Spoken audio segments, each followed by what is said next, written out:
Hello बच्चों, let's read our question and that is what conditions enable Rubisco to function as oxygenase? Explain the ensuing process. हमें बताना है कि क्या conditions हैं जो रुबिस्को को ऑक्सीजनेस जैसा फंक्शन करने में उसको बेसिकली पॉसिबल करती हैं और उसका प्रोसेस एक्सप्लेन करना है। सो हम यहाँ पे अपने कैरेक्टरिस्टिक एंजाइम के बारे में बात कर रहे हैं which is a main photosynthetic enzyme. इस एंजाइम के पास दो एक्टिविटीज होती हैं। पहला तो होता है कार्बोक्सिलेज और दूसरा होता है ऑक्सीजनेज। पहली एक्टिविटी जो ये एंजाइम करता है वो जनरली कार्बोक्सिलेज और जो दूसरी एक्टिविटी करता है वो होती है ऑक्सीजनेज।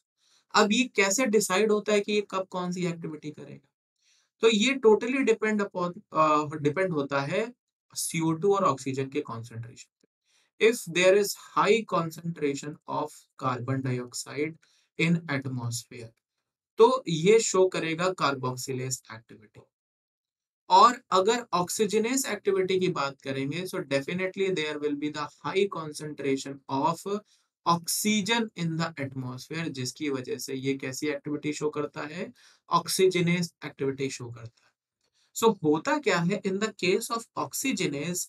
CO2 बेसिकली, ठीक है, ऑक्सीजनेस एक्टिविटी हो रही है, वी अंडरस्टैंड दैट, बट यहाँ पे CO2 जो होता है वो C2 साइकिल में एंटर कर जाता है।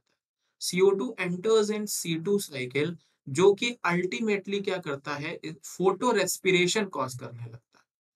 फोटो रेस्पिरेशन, जनरली फोटोसिंथेसिस होना चाहिए बट अभी क्या होने लगता है? फोटो रेस्पिरेशन होने लगता है। और रेस्पिरेशन का मतलब है there will be CO2 loss, क्योंकि रेस्पिरेशन में तो अल्टीमेटली प्लांट भी ऑक्सीजन ही यूटिलाइज करते हैं और CO2 रिलीज करते हैं। तो जिस वजह से CO2 लॉस जो होता है वो बढ़ जाता है। और that is the major activity that is related to this Rubisco activity when it basically act as oxygenase। जब ये ऑक्सीजनेज जैसा फंक्शन करेगा तो फोटो रेस्पिरेशन होने लगेगा। और इसी को ओवरकम करने के लिए ही C4 प्लांट्स के पास अपना C4 साइकिल है कि rather than they move to the C2 cycle, वो C4 साइकिल रन करते हैं। जबकि कार्बोक्सिलेज में ऐसा कुछ नहीं होता है, हाई कॉन्सेंट्रेशन ऑफ CO2 है जो अल्टीमेटली फोटोसिंथेसिस में directly involve. So I hope you can understand this activity of the Rubisco enzyme. Thank you.